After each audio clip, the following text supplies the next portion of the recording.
আমার স্বামীর বিচার চাই।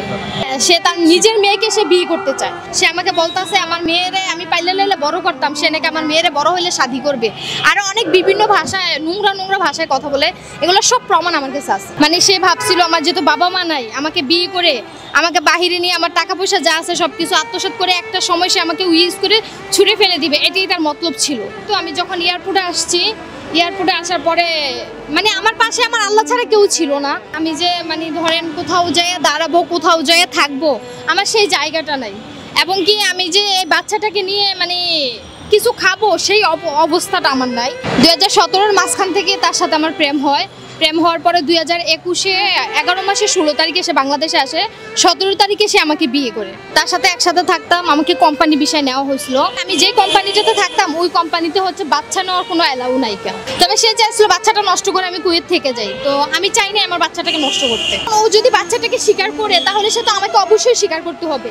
এখন সে আমাকে বিয়ে করছে, সে এটাই অস্বীকার করতেছে। তার বাসায় আমি গেছি, যাওয়ার পরে তারা আমাকে মানছে না। আমার মেয়ে ওর দাদাকে দেখে মানে ওর দাদার কোলে ওঠার জন্য কিভাবে কান্না করছে আপনারা যদি না দেখতেন সেটা বুঝতেন না।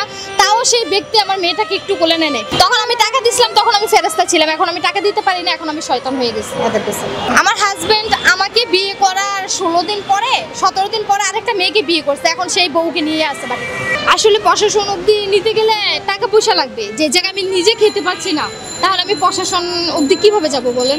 আমি আমার স্বামীর বিচার চাই।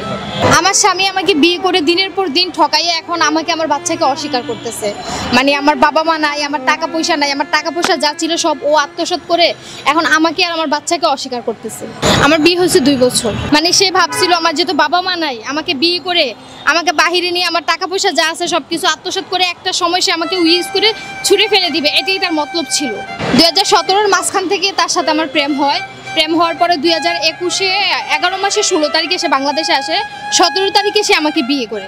বিয়ে হওয়ার পরে তার বাবা মাও টুকটাক বিষয়টা জানতো, কিংবা তার বাবা মা দূর থেকে মানে তাকে উৎসাহ দিচ্ছে আর কি আমাকে বিয়ে করার জন্য, কারণ তার বাবা মাও এটার সাথে জড়িত ছিল। সে এই হতে 2-3টে বিয়ে করছে, যদিও মানে 2টা বিয়ের প্রমাণ আমার কাছে আছে।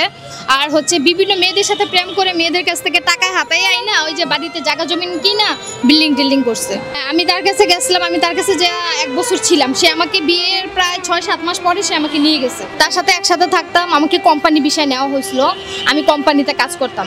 তো সে আমাকে সবসময় বলতো তার অনেক টাকা ঋণ, সে নাকি আপনার হচ্ছে ঋণের জন্য সে কিছু করতে পারতেছে না, মানুষে তাকে বিভিন্ন ভাষা বকাবকি করতেছে। তার জন্য আমি 8 ঘন্টার জায়গায় 16 ঘন্টা ডিউটি নিছি। 16 ঘন্টা ডিউটি নিয়ে আমি কাজ করতাম, এটা ঠিক আছে, আমার ব্যাংক কার্ড ট্যাঙ্কার সব কিছু ওর কাছে ছিল। এমনকি আমি যেই টাকা টিপস পাইতাম সেটাও আমি তাকে দিয়ে দিতাম। আসলে আমি যেই কোম্পানিটাতে থাকতাম ওই কোম্পানিতে হচ্ছে বাচ্চা নেওয়ার কোনো অ্যালাউ নাই কেন, তার জন্য আমাকে বাংলাদেশে পাঠাই দেয়। তবে সে চাইছিল বাচ্চাটা নষ্ট করে আমি কুয়েত থেকে যাই, তো আমি চাই না আমার বাচ্চাটাকে নষ্ট করতে, কারণ 8 মাসের বাচ্চা কখনোই নষ্ট করা সম্ভব না। আমার বাবা মা নাই, তো আমি যখন এয়ারপোর্টে আসছি, এয়ারপোর্টে আসার পরে মানে আমার পাশে আমার আল্লাহ ছাড়া কেউ ছিল না। আমি এয়ারপোর্ট নেমে আমি কোথায় যাব আমি নিজেও জানতাম না।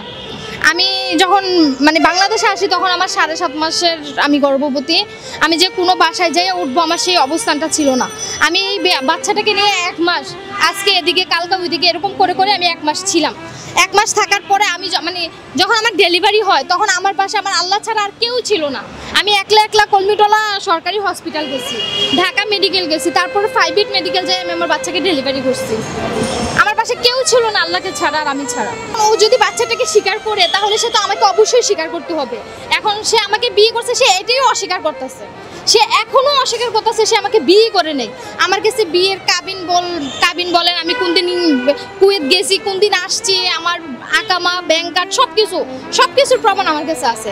তাও সে অস্বীকার করতেছে। আমি বলে টাকা দিয়ে কাবিন নামা এটা বানাইছি। সে আমাকে বলতেছে আমার মেয়েরে আমি পাইলে লাইলে বড় করতাম, সে নাকি আমার মেয়েরে বড় হইলে শাদি করবে। আরো অনেক বিভিন্ন ভাষায় নোংরা ভাষায় কথা বলে। এগুলো সব প্রমাণ আমার কাছে আছে। সে তার নিজের মেয়েকে সে বিয়ে করতে চায়। সে আমাকে বলতেছে মানে আমার তো মা বাবা নাই, মানে আমি ডিরেক্টলি যদি না বলি আপনারা বুঝতে পারবেন না। সে আমাকে বলতেছে কি তুই তো পাড়ার মাগি, তো তোর মাইও তো পাড়ার মাগি হইব, তার চেয়ে বড় একটা কাজ করিস, তোর মায়ের তুই পাইলে লেলে বড় কর, তোর মায়ের আমি শাদি করুম, তোর মান সম্মান আর নষ্ট হবে না। সে এরকম ভাষায় আমার সাথে কথা বলছে। তার বাসায় আমি গেছি, যাওয়ার পরে তারা আমাকে মানছে না। চেয়ারম্যান ডাকছে, ডাকার পরে মানে তারা চাচ্ছে, তারা কি চাচ্ছে আসলে আমি সেটা জানি না। আমার মেয়ে ওর দাদাকে দেখে মানে ওর দাদার কোলে ওঠার জন্য কিভাবে কান্না করছে, আপনারা যদি না দেখতেন সেটা বুঝতেন না।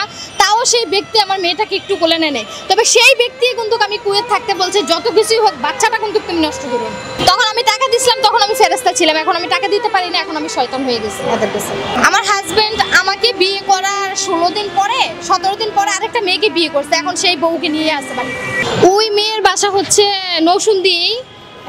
আমি ওই মেয়ের ঠিকানা বলতে পারবো না, তবে ওই মেয়ের নাম হচ্ছে জান্নাতুল। তারা পারমিশন না দিলে তো আমরা কখনো বিয়ে করতে পারি না। তারা আড়ালে ছিল, সামনে আসেনি। কাবিন ছিল 2 লাখ। হ্যাঁ, আমার কাবিন নামা আছে। আমার মা বাবা নাই, আমি যে মানে ধরেন কোথাও যেয়ে দাঁড়াবো, কোথাও যেয়ে থাকবো, আমার সেই জায়গাটা নাই। এবং কি আমি যে বাচ্চাটাকে নিয়ে মানে কিছু খাবো সেই অবস্থাটা আমার নাই। এখন আমি চাচ্ছি মানে আমার হাজবেন্ড আমার সাথে যেই প্রতারণাটা করছে, আমি তো তাকে বিয়ে করছি তার সাথে সংসার করার জন্য, তাকে ছেড়ে দেওয়ার জন্য আমি বিয়ে করিনি। আমি এটা শুধু এতটুকু বলবো, আমি একটা অসহায়, আমার বাবা নাই, আমি এতিম। আমি ছোটবেলা থেকে অনেক কষ্ট করে মানুষ হয়েছি, এতটুকু অবধি আমি আসছি। আর আমি জানি আমাদের মাননীয় প্রধানমন্ত্রী উনি অনেক দয়াবান ব্যক্তি। এখন আমি উনির কাছে অব্দি যেতে চাচ্ছি। আমি জানি না উনির কাছে আমি যেতে পারবো কিনা, পৌঁছাতে পারবো কিনা, তবে আমি উনির কাছে অব্দি যেতে চাচ্ছি। আমি উনির কাছ থেকে বিচারটা চাচ্ছি, কারণ আমি যেদিকেই বিচারের জন্য যাই, হ্যাঁ আমাকে হুমকি দিচ্ছে, আমাকে গুণ করে ফেলবে। এখন আমাকে যদি সে গুণ করে ফেলে, যেমন ধরেন আমি যদি 1 বছরও নিখোঁজ থাকে, আমাকে খোঁজার মতো সেই ব্যক্তিটা নাইকা, তো তারা আমাকে গুণ করে ফেললেও তাদের কোনো সমস্যা হবে না। আমাকে নিয়ে কেউ কেস করবে না, কিংবা আমাকে কেউ খুঁজবে না, তার জন্য তারা আমাকে মানে গুণ করে ফেলতে চাচ্ছে। আমি প্রধানমন্ত্রীকে এতটুকু বলবো, আপনি আমার পাশে দাঁড়ান। আপনাকে ছাড়া আর আল্লাহকে ছাড়া এই পৃথিবীতে এখন আমার পাশে দাঁড়ানোর মতো কেউ নেই। আসলে প্রশাসন অবধি নিতে গেলে টাকা পয়সা লাগবে, যে জায়গায় আমি নিজে খেতে পারছি না, তাহলে আমি প্রশাসন অবধি কিভাবে যাব বলেন? তার সাথে আমার কোনো দ্বন্দ্ব ছিল না, মানে মূলত প্রবলেমটাই হয়েছে আমার বাচ্চাটা কেন করবে আসলে। এ পর্যন্ত তাকে আমি প্রায় 20 থেকে 25 লাখ টাকার মতো দেওয়া হয়েছে তাকে। এটা হচ্ছে কাবিন নাম, এটা হচ্ছে বাহিরের, মানে আপনার হচ্ছে এই বাংলাদেশের এই কাবিনটা দিয়ে, বাংলাদেশের এই কাবিন নামাটা দিয়ে এটা হচ্ছে বাহিরে আরবি খারিজি করা হয়েছে, কারণ আরব কান্ট্রিতে তো আরবি ছাড়া চলে না, এটা আরবি খারিজি করা হয়েছে।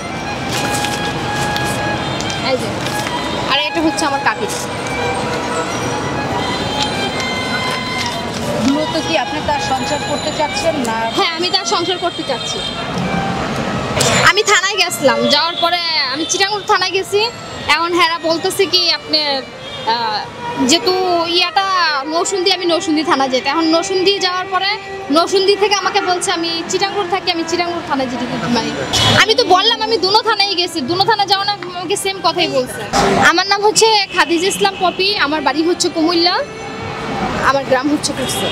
তার নাম হচ্ছে কবির হোসেন, বাড়ি হচ্ছে না নৌসুন্দি, আর নৌসুন্দি গ্রাম হচ্ছে উত্তর বাখরানগর। সে বর্তমানে এখন কুয়েত আছে।